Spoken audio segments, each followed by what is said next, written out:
In a cozy, sunlit workshop at the edge of a bustling town, the air was filled with the rich scent of sawdust and the rhythmic sounds of saws and hammers.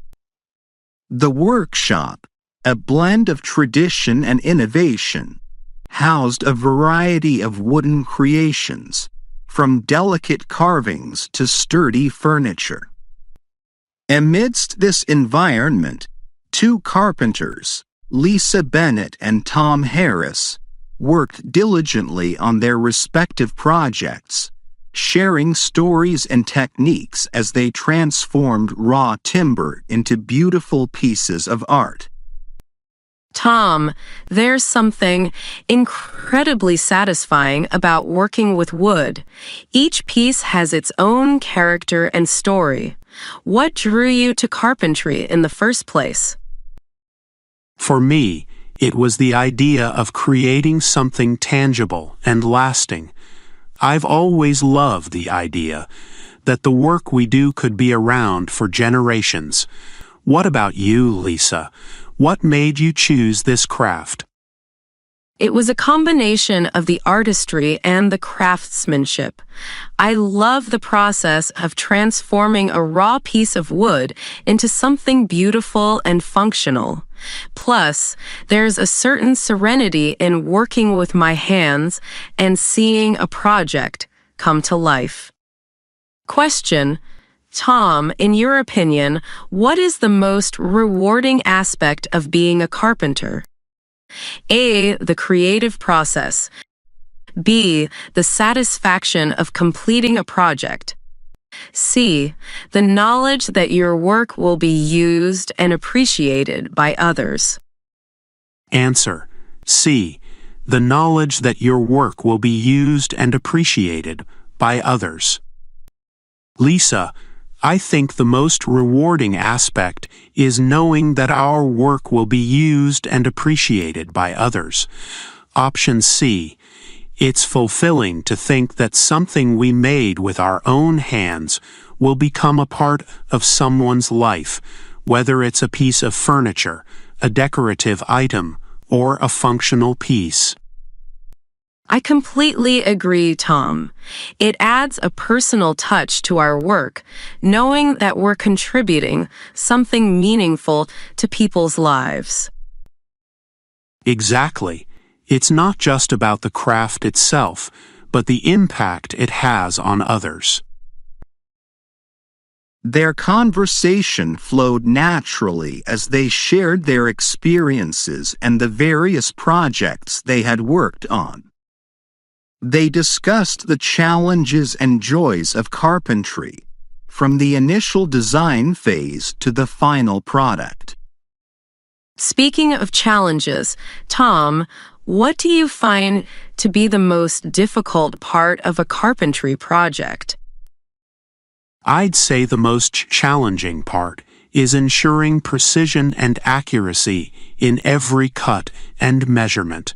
Even a small error can throw off the entire project. What about you, Lisa? What do you find most challenging? For me, it's balancing creativity with functionality. I always want to create pieces that are not only beautiful, but also practical and durable. It can be tricky to strike that balance sometimes.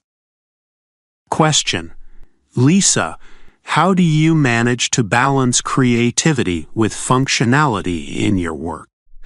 A, by focusing on the practical needs of the user. B, by experimenting with different designs and materials.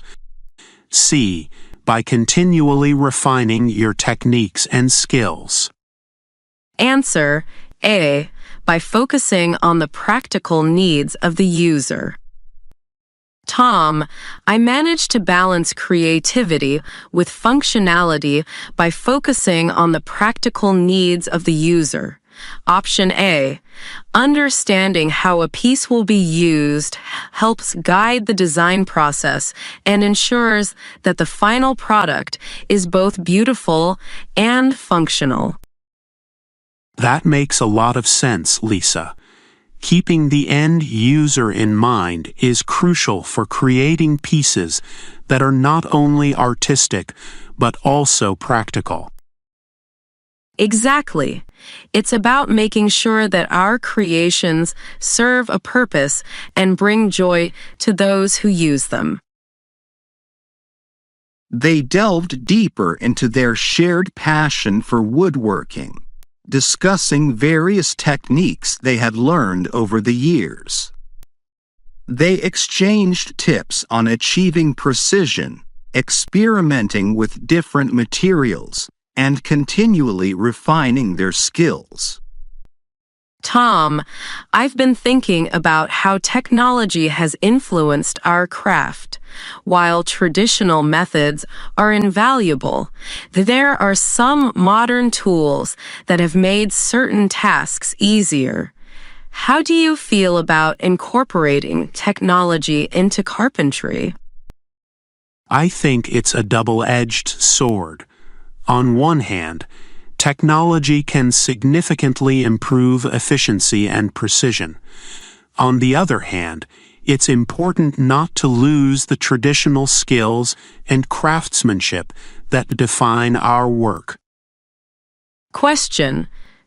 Tom, how do you balance the use of traditional methods and modern technology in your work?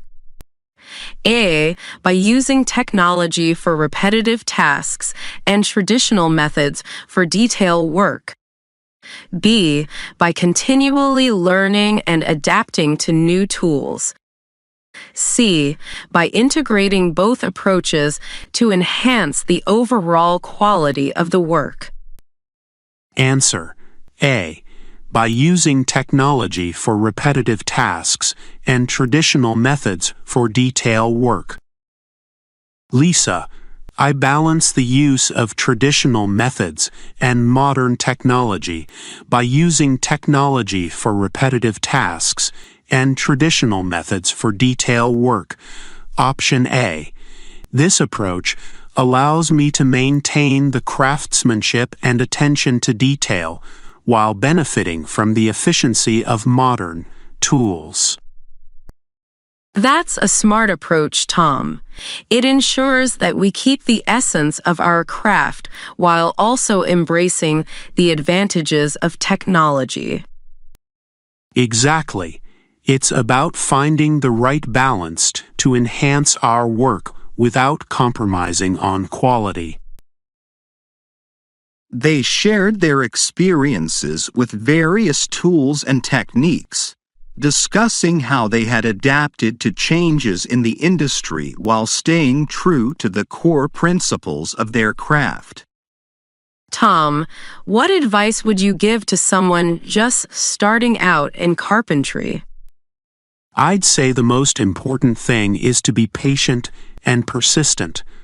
Carpentry requires a lot of practice and attention to detail. Don't be afraid to make mistakes and learn from them. What advice would you give, Lisa?